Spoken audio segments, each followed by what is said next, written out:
ಧರ್ಮಸ್ಥಳ ಪ್ರಕರಣದಲ್ಲಿ SIT ತನಿಖೆ ಮಾಡಿದಂತಹ ಆ ಒಂದು ಆರಂಭಿಕ ಅಥವಾ ಪ್ರಾಥಮಿಕ ವರದಿ ಏನಿದೆ, ಏನು ಮಾಧ್ಯಮಗಳು ಚಾರ್ಜ್ ಶೀಟ್ ಅಂತ ಕರೆದುಕೊಳ್ಳುವಂತಹ ಆ ಒಂದು ವರದಿ ಏನಿದೆ, ಅದು ಜಯಂತ್ ಟಿ ಅವರ ಕೈಗೆ ಸಿಗ್ತಾ ಇದ್ದಂತೆ ಮತ್ತೆ ಮತ್ತೆ ಕಾಂಟ್ರವರ್ಸಿಗಳು ಉದ್ಭವ ಆಗ್ತಾ ಇರುವಂಥದ್ದು ಮಾತ್ರ ಅಲ್ಲ, BLR ಪೋಸ್ಟ್ನಲ್ಲೂ ಈ ಒಂದು ವಿಚಾರದ ಬಗ್ಗೆ ಸ್ಫೋಟಕ ವರದಿಗಳು ಬರ್ತಾ ಇರುವಂಥದ್ದು. ಹಲೋ ಹಾಯ್ ಎಲ್ಲರಿಗೂ ನಮಸ್ಕಾರ, welcome back to Janata agent. Dharmasthala ಪ್ರಕರಣದಲ್ಲಿ ಏನು ಅಪ್ಡೇಟ್ ಇದೆ, ಏನು ಬೆಳವಣಿಗೆಗಳು ನಡೀತಾ ಇದೆ ಅನ್ನೋದ್ರ ಬಗ್ಗೆ ತಾವು ಕೂಡ ಗಮನಿಸ್ತಾ ಇರ್ಬೋದು. ಆದರೆ ನಾವು ಪ್ರತಿಯೊಂದು ಅಪ್ಡೇಟ್ಗಳನ್ನು ನಿಮಗೆ ಕೊಡ್ತಾ ಇದ್ದೇವೆ ಅನ್ನುವಂತಹ ಒಂದು ಕಾರಣಕ್ಕೆ ಈ ಒಂದು ಅಪ್ಡೇಟ್ಗಳನ್ನು ಕೂಡ ನಿಮ್ಮ ಮುಂದೆ ತರ್ತಾ ಇದ್ದೇವೆ.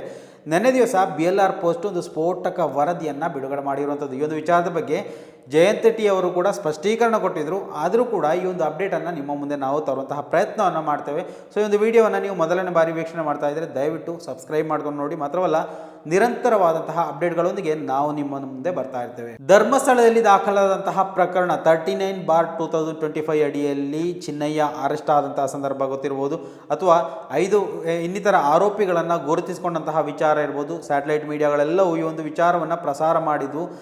ನಂತರ ಜಯಂತ್ ಟಿ ಅವರು ಈ ಒಂದು ವ್ಯಕ್ತಿಯ ಮೇಲೆ ಇಷ್ಟೊಂದು ನಿರಾಧಾರಿತವಾಗಿ ಆರೋಪಗಳು ಬರುವಂಥ ಸಂದರ್ಭದಲ್ಲಿ ನ್ಯಾಯಾಲಯಕ್ಕೆ ಅರ್ಜಿಯನ್ನು ಹಾಕ್ತಾರೆ.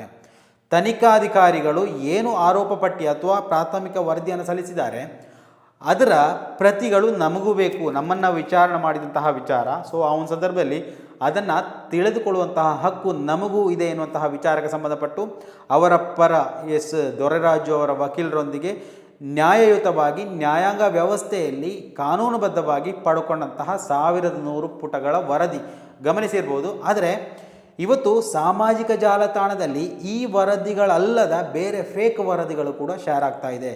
ಹೇಗೆ, ಏನು, ಎತ್ತ ಅಂತ ಗಮನಿಸ್ತಾ ಹೋಗುವಂಥ ಸಂದರ್ಭದಲ್ಲಿ ಇಲ್ಲಿ ಕಾನೂನು ಬಾಹಿರವಾಗಿ ವರದಿಗಳನ್ನು SIT ಅಧಿಕಾರಿಗಳು, ಯಾಕೆ ಇದನ್ನು SIT ಅಧಿಕಾರಿಗಳು ಅಂತಲೇ ಹೇಳ್ತಾ ಇದ್ದೇನೆ ಅಂತ ಹೇಳಿದರೆ, SIT ಅಧಿಕಾರಿಗಳಲ್ಲದೆ ಬೇರೆ ಯಾರೂ ಇದನ್ನು ಬೇರೆಯವರಿಗೆ ಹಸ್ತಾಂತರ ಮಾಡಲಿಕ್ಕೆ ಸಾಧ್ಯ ಇಲ್ಲ. SIT ಮಾಡಿದಂತಹ ಈ ಒಂದು ತನಿಖೆಯ ವರದಿ SITಯ ಆ ಒಂದು ಒಳಗಿರುವಂತಹ ಅಧಿಕಾರಿಗಳು ಅಲ್ಲದೆ ಬೇರೆ ಹೊರಗಿನವರಿಗೆ ಅದನ್ನು ಯಾರಿಗೂ ಹಸ್ತಾಂತರ ಮಾಡೋಕ್ಕೆ ಸಾಧ್ಯ ಆಗೋದಿಲ್ಲ. ಸ್ವತಃ ಈ ಒಂದು ಹೋರಾಟಗಾರರು ಕೇಳಿದಂಥ ಸಂದರ್ಭದಲ್ಲಿ ನ್ಯಾಯಾಂಗ ವ್ಯವಸ್ಥೆ ಅಡಿಯಲ್ಲಿ ಕಾನೂನುಬದ್ಧವಾಗಿ 1 ತಿಂಗಳ ನಂತರ ಪಡ್ಕೊಂಡಂತಹ ಪ್ರತಿಗಳು ಅದಕ್ಕಿಂತಲೂ ಮೊದಲೇ ಕಾನೂನು ಬಾಹಿರವಾಗಿ ಇನ್ಯಾರಿಗೋ ತಲುಪಿ ಹೋಗಿದೆ.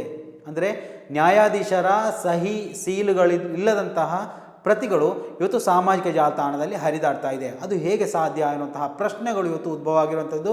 ಜಯಂತ್ ಟಿ ಪರ ವಕೀಲರು ದೊರೆರಾಜು ಅವರು ಈ ಒಂದು ವಿಚಾರದ ಬಗ್ಗೆ ಕೂಡ ಧ್ವನಿ ಎತ್ತಿದ್ರು. ಜಯಂತ್ ಟಿ ಅವರು ಈ ಒಂದು ವಿಚಾರವನ್ನು ಕೇಳ್ತಾ ಇದ್ದಾರೆ.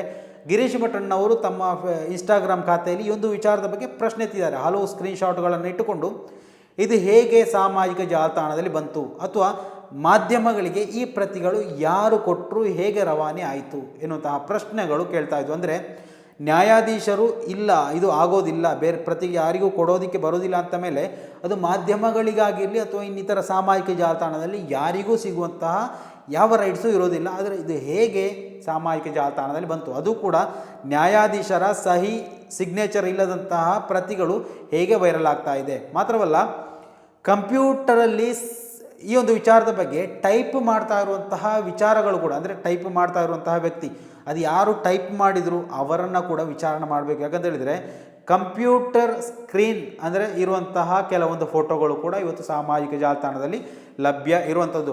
ಸೊ ಯಾಕೆ ಇದನ್ನು ಕೇಳ್ತಾ ಇದ್ದೇವೆ ಅಂದರೆ, ಇಷ್ಟೊಂದು ಕಾನೂನುಬದ್ಧವಾಗಿ 1 ತಿಂಗಳ ನಂತರ ಈ ಒಂದು ಪ್ರತಿಗಳು ಹೋರಾಟಗಾರರ, ಅಂದರೆ ವಿಚಾರಣೆ ಎದುರಿಸಿದಂತಹ ವ್ಯಕ್ತಿಗಳ ಕೈಗೆ ಸಿಗುವುದಾದರೆ ಈ ಒಂದು ಪ್ರತಿಗಳು ಅದು ಹೇಗೆ ಕಾನೂನು ಬಾಹಿರವಾಗಿ ಹೊರಗಡೆ ಹೋಯಿತು ಎನ್ನುವಂತಹ ವಿಚಾರ ಇವತ್ತು ನಾವು ಕೇಳಬೇಕಾದಂಥದ್ದು. ಇನ್ನು BLR ಪೋಸ್ಟ್ನಲ್ಲಿ ಸ್ಪಷ್ಟವಾಗಿ ಅವರು ಹೇಳಿರುವಂಥದ್ದು, ಈ ಒಂದು ತನಿಖಾ ವರದಿಯ ಆಧಾರದ ಮೇಲೆ ಅವರು ಪೋಸ್ಟ್ಗಳನ್ನು ಮಾಡ್ತಾ ಇರುವಂಥದ್ದು. ಧನಂಜಯ್ ಅಂದರೆ ವಕೀಲ, ಮೊದಲು ಈ ಒಂದು ವಿಚಾರ ಧರ್ಮಸ್ಥಳ ಪ್ರಕರಣದಲ್ಲಿ ಡೈರೆಕ್ಟಾಗಿ ಇನ್ವಾಲ್ವ್ ಆದಂತಹ ತಂಡ, ವಕೀಲರ ತಂಡ ಧನಂಜಯ್ ಅವರು.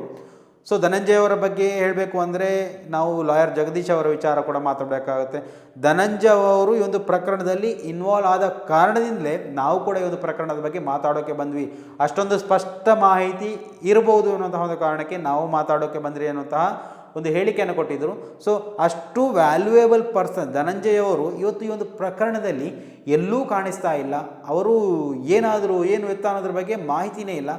ಸೊ SITಯಲ್ಲಿ ಈ ಒಂದು ತನಿಖೆಯಲ್ಲಿ ಅವರು ಉಲ್ಲೇಖ ಮಾಡಿರುವಂತಹ ವಿಚಾರ ಏನಪ್ಪ ಅಂದರೆ, ಜಯಂತ್ ಟಿ ಅವರು ಧನಂಜಯ ಅವರ ವಿಚಾರವನ್ನು ಹೇಳ್ತಾರೆ. ಅಂದರೆ ಈ ಒಂದು ಧರ್ಮಸ್ಥಳದ ಮೇಲೆ ದೌರ್ಜನ್ಯ ಮಾಡೋದಕ್ಕೆ ಅಥವಾ ಧರ್ಮಸ್ಥಳದ ಮೇಲೆ ಷಡ್ಯಂತ್ರ ಮಾಡೋದಕ್ಕೆ ಧನಂಜಯ ಅವರೇ ಹೇಳಿದರು ಎನ್ನುವಂತಹ ಹೇಳಿಕೆಯನ್ನು ಜಯಂತ್ ಟಿ ಕೊಟ್ಟಿದ್ದಾರೆ ಎನ್ನುವಂತಹ ಒಂದು ಮಾಹಿತಿಯನ್ನು BLR ಪೋಸ್ಟ್ ವರದಿ ಮಾಡ್ತಾ ಇರುವಂಥದ್ದು.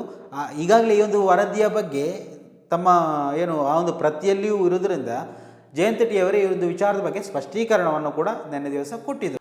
ಸುಮಾರು 4,000 ಪುಟಗಳ ವರದಿಯಲ್ಲಿ SIT ಚಿನ್ನಯ್ಯ ಅವರನ್ನು ಮಾತ್ರ ಆರೋಪಿಯನ್ನಾಗಿ ಹೆಸರಿಸಿದೆ ಮತ್ತು ಹೋರಾಟಗಾರರಾದಂತಹ ಮಹೇಶ್ ಶೆಟ್ಟಿ ತಿಮರೋಡಿ, ಗಿರೀಶ್ ಮಟ್ಟಣ್ಣವರ, ವಿಠಲ್ ಗೌಡ, ಜಯಂತ್ ಟಿ ಮತ್ತು ಸುಜಾತ ಭಟ್ ಅವರನ್ನು ಪಟ್ಟಿ ಮಾಡಿರುವಂಥದ್ದು ಅವರ ಹೆಸರನ್ನು.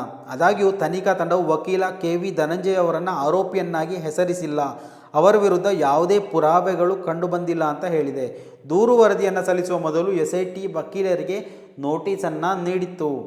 ಧನಂಜಯ ಅವರ ಈ ಲೋಪವು ಪೊಲೀಸರಿಗೆ ಜಯಂತ್ ಟಿ ನೀಡಿದ ಹೇಳಿಕೆ ಮತ್ತು SITಯ ಸಂಶೋಧನೆಗಳ ನಡುವಿನ ವಿರೋಧಾಭಾಸವನ್ನು ಸೂಚಿಸುತ್ತದೆ. ಇದು ಹಿರಿಯ ವಕೀಲರ ಆಪಾದಿತ ಪಾತ್ರದ ಬಗ್ಗೆ, ಅವರ ಹೇಳಿಕೆಗಳ ಸತ್ಯಾಸತ್ಯತೆ ಬಗ್ಗೆ ಪ್ರಶ್ನೆಗಳನ್ನು ಹುಟ್ಟುಹಾಕ್ತವೆ.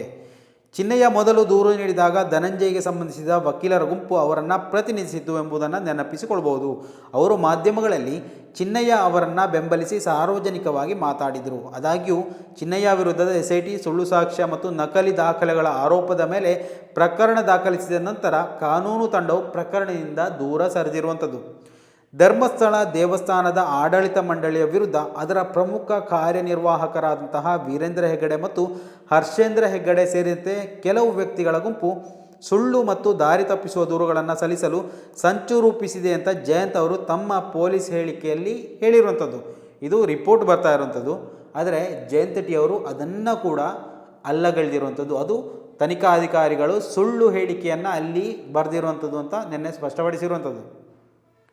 ಹೇಳಿಕೆ ಪ್ರಕಾರ ಜಯಂತ್ ಅವರು ಕೆಲವು ಅಸ್ವಾಭಾವಿಕ ಸಾವಿನ ಪ್ರಕರಣಗಳಿಗೆ ಸಂಬಂಧಿಸಿದ ಮಾಹಿತಿಯನ್ನು ಸಂಗ್ರಹಿಸಿ ಧರ್ಮಸ್ಥಳ ಅಧಿಕಾರಿಗಳಿಗೆ ಲಿಂಕ್ ಮಾಡಲು ಪ್ರಯತ್ನಿಸಿದ್ದಾರೆ ಅಂತ ಆರೋಪಿಸಲಾಗಿದೆ. ಈ ಹೇಳಿಕೆಗಳು ಸುಳ್ಳು ಅಂತ ತಿಳಿದಿದ್ದರೂ ಕೂಡ ಪೊಲೀಸರು ಮತ್ತು ನ್ಯಾಯಾಲಯಗಳ ಮುಂದೆ ಈ ಮಾಹಿತಿಯನ್ನು ವಾಸ್ತವಿಕವಾಗಿ ಪ್ರಸ್ತುತಪಡಿಸಿದ ಆರೋಪ ಅವರ ಮೇಲಿದೆ.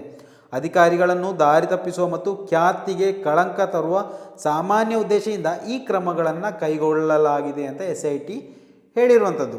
ನಿನ್ನೆ BLR ಪೋಸ್ಟ್ ವರದಿ ಮಾಡಿದಂತಹ ಒಂದು ಅಪ್ಡೇಟ್ ಇದು. ಅಂದರೆ ಈ ಒಂದು 1100 ಪುಟಗಳಲ್ಲಿ ಏನೆಲ್ಲ ಗೊಂದಲಗಳು ಸೃಷ್ಟಿಯಾಗಿದೆ, ಇದು ಆರಂಭ ಮಾತ್ರ. ಇನ್ನು ಮುಂದಿನ ದಿವಸಗಳಲ್ಲಿ ಈ ಒಂದು ವಿಚಾರದ ಬಗ್ಗೆ ಏನೆಲ್ಲ ಚರ್ಚೆಗಳು ನಡಲಿಕ್ಕಿದೆ ಅನ್ನೋದನ್ನು ನೀವುಗಳು ಕಾದು ನೋಡಬೇಕಾಗಿದೆ. ಸ್ನೇಹಿತರೆ, ದಯವಿಟ್ಟು ಈ ಒಂದು ವಿಚಾರದಲ್ಲಿ ನಿಮ್ಮ ಅಭಿಪ್ರಾಯಗಳನ್ನು ಕೂಡ ಕಮೆಂಟ್ ಮಾಡಿ. ಮುಂದಿನ ಮಾಹಿತಿಯೊಂದಿಗೆ ಮತ್ತೆ ಭೇಟಿಯಾಗೋಣ. ಅಲ್ಲಿವರೆಗೂ ನಮಸ್ಕಾರ.